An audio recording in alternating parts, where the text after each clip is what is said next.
Would you like to move house but feel that the choice of available properties for sale is too limited right now? Are you worried that if you sell first, you may not be able to find anywhere to move to? Are you thinking that it may be wise to find somewhere first and only then put your own on the market? Well, these are the type of questions that thousands of homeowners in this country are currently asking themselves, and all perfectly reasonable too, on the surface.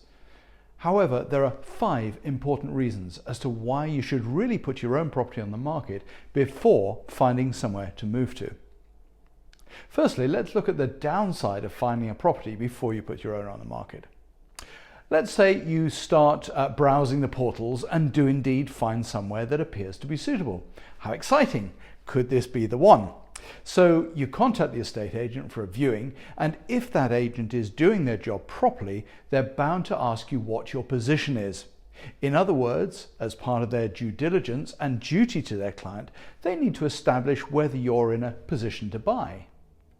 Now, when you tell them that your own property is not even on the market yet, well, with all respect, they're not going to regard you as a hot buyer, are they?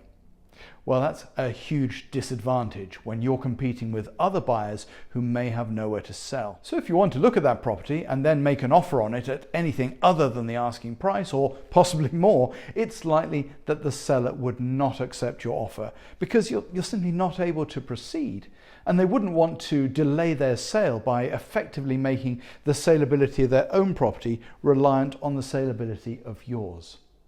If they're going to do that, it would have to be worth their while, and you'd probably be expected to pay top dollar in that situation. But it doesn't stop there. Let's say the seller does agree to sell to you. Well, then you're under considerable pressure to sell your own property quickly, aren't you? Which may mean that you'd need to let it go for a lower price than you would have liked.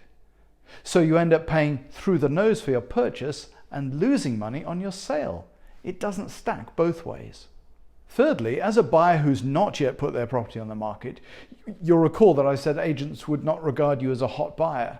Well, it's been estimated that as many as a third of sales happen off-market.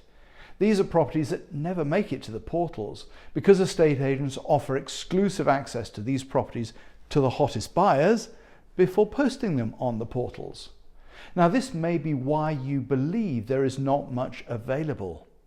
There is, but unless you're in a strong position, it's very unlikely that you'd get to hear about these properties. And so often, they're the best ones as well, and that's why they go so quickly. Fourthly, of course, if you come to market first, then your property could be one of those that's offered to those hot buyers. You'd then be regarded as a hot buyer yourself, even if you haven't actually found a buyer yet. At least you're on the market, and you'd find that all sorts of opportunities open up for you, so you can get moving. You'd be selling from a strong position and also buying from a strong position, hopefully in a relatively condensed period of time. Finally, if you're trading up in a rising market, then you absolutely should be selling quickly in order to avoid another potential cash gap. Let's say the market has, for the sake of the maths, risen by 10%. So you'll say £400,000 sale is now worth £440,000. Hooray, you've just made £40,000 tax-free. Sounds good. But don't forget that your, let's say, £500,000 purchase has also risen by 10%. So you're making £40,000 on your sale, but your purchase is costing you £50,000 more, a cash gap shortfall of £10,000. So if you're trading up in a rising market, the key is don't wait, move fast. So all in all, 5 reasons to list your property before you find your next property. I'm sorry if it's not what you wanted to hear, but we only ever promise you sincere, straight talking, good advice. Why not call us and let's get you moving?